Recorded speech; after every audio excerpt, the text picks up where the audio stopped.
What's going on, everybody? Chase here to talk about the newest Godzilla film, the 33rd Japanese and the 37th overall.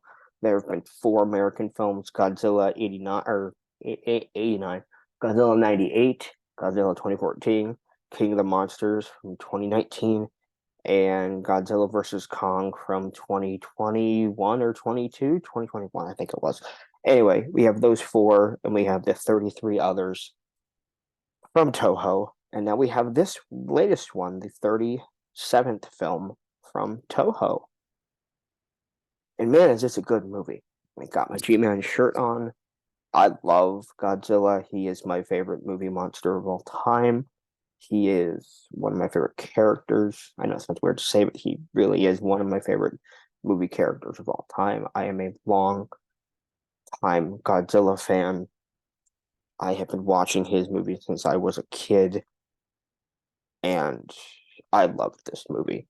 It's very, very well done. I don't know if it's my favorite movie in the franchise, but it's by far some of, if not the best character, the human characters in the franchise.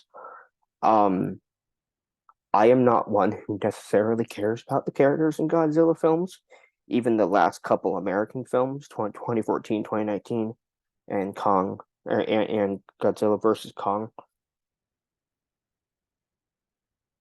I don't care. Nobody cares, and I'm not there for them. I'm there for Godzilla. And while I've come around on 2014, I still get bugged by the fact that that movie, you don't care about the leads, and the movie is about them. It's not about Godzilla. But I've come around more on that film, but it's still a bit push and pull, or push and shove and pull back for me sometimes, that with that film. But with this film, it makes you care. It makes you really like these characters. It really makes you feel for them. There's no spoilers in this review, but there's a particular scene that when these scenes happen in Godzilla movies, usually bad shit happens to people. And they had the balls to do it. And at the end of the movie, they flipped the script on it, but it worked for me. And this doesn't happen very often, but I was actually very okay and very happy with the ending of this movie. What happens near the end of this movie? Um,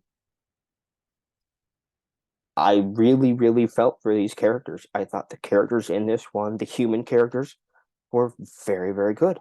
Were really great human characters. Now let's talk about the big guy himself. This is one of the best designs, one of the best uses, if not the best use, of the atomic breath. This is one of the best looking Godzillas out there. It's really got a Heisei or a Millennium feel. It looks like a Millennium Godzilla in CGI, like what he would look like if he was CGI. And I like that a lot. It's a bit different, but it's very it looks like the Millennium version if you mixed a bit with the original intention, or the original look in the original movie. This movie, by the way, has a very, very um I almost want to call this movie a reimagining of the original film from 1954, because it is so, in many ways, even time, like date, year, if you will, is very close to the date of the original film. And they do it so well, the time period aspect. And again, you feel for these characters. Even a character who is a neighbor, you feel for her. And she's a very good character. You understand where she's coming from in her first scene of the movie. You understand why she's a little cold at first to the main character because of that first scene. because of her first scene, I should say. But yeah, no, I really, really like this movie a lot. It's got it's got some of the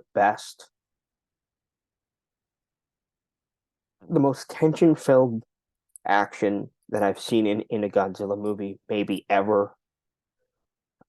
It's got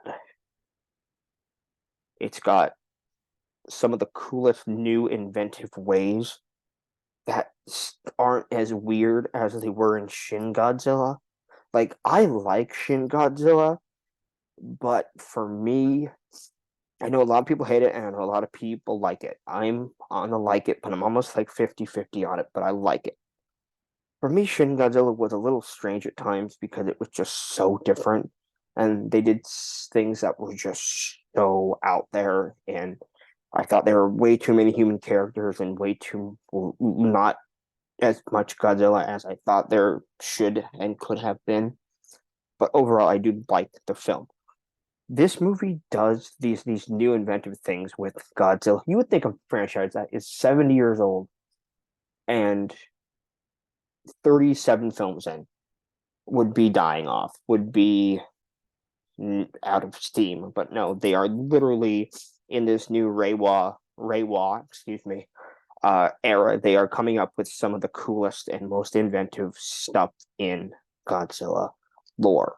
It's really cool. It's very well done. I would really, really like it if this director or if this writer director comes back and does a direct sequel 3, 4, 5 years later in the timeline.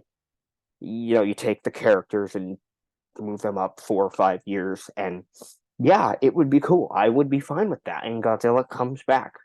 I would like that. It would be very interesting to see what they do. I really, really think that this is definitely in my top 10. It might be in my top 5, 6 of the franchise. I really, really like this movie a lot. I'm gonna give it an A. This is a very, very good Godzilla movie. It really is. There's a sequence in this film on a boat with Godzilla in the water that if you've watched the trailers, you've probably seen glimpses of. That is so fucking cool. That is so fucking awesome. That if you're a Godzilla fan, as AJ would say, you have a bucket in the theater and you have your pants down and you're yeah, stuff's happening and you're like because there's such cool stuff in this. It really is really cool. It really, really is awesome to watch the stuff that they could do with modern technology now.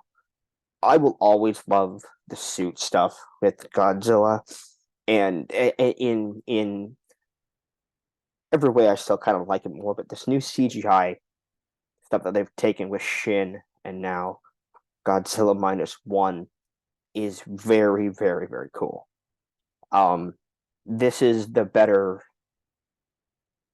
looking, I think, design for Godzilla and a better movie overall than Shin Godzilla for sure for me. Um, it's very, very, very good. It's very, very good. I kind of loved it. I it's very good.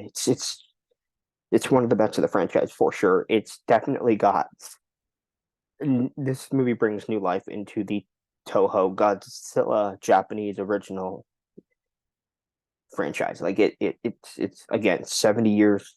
This franchise has been going on for 70 years, and it hasn't lost steam yet. I mean, it's still here. Um, so yeah, I really enjoyed this movie. It was very fun. I would absolutely recommend it to anybody who is a Godzilla fan. Go watch it. It's so good. This movie was made for 15 million. I don't know if that's Japanese or US, but whichever it is, it doesn't look like it was made for only $15 million.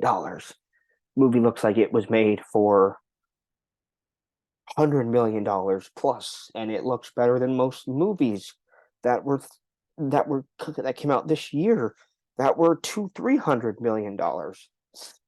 incredible. It really truly is incredible what how sad it is that movies like Indiana Jones and the Dial of Destiny and the Marvels and other big blockbuster films this year did not do well because their budgets are so big and huge and so bad.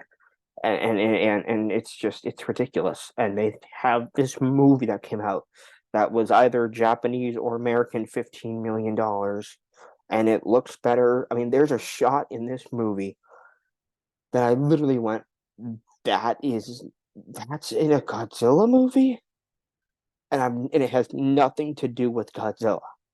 It was crazy. I'll say it in the spoiler review with AJ what that shot is. And AJ, if you're watching this, remind me of that when we do the spoiler review, because I might forget. But yeah, it was so good. It was so cool. And yeah, it's really, really good. I really like this movie a whole hell of a lot. Like I said, I give it an A. One of the best of the entire franchise. It's absolutely my top five, top six, definitely top 10. Like I said, maybe top five, top six. It's that good. So yeah, that's all I got. I'll talk to you all later on. Peace out. Bye bye.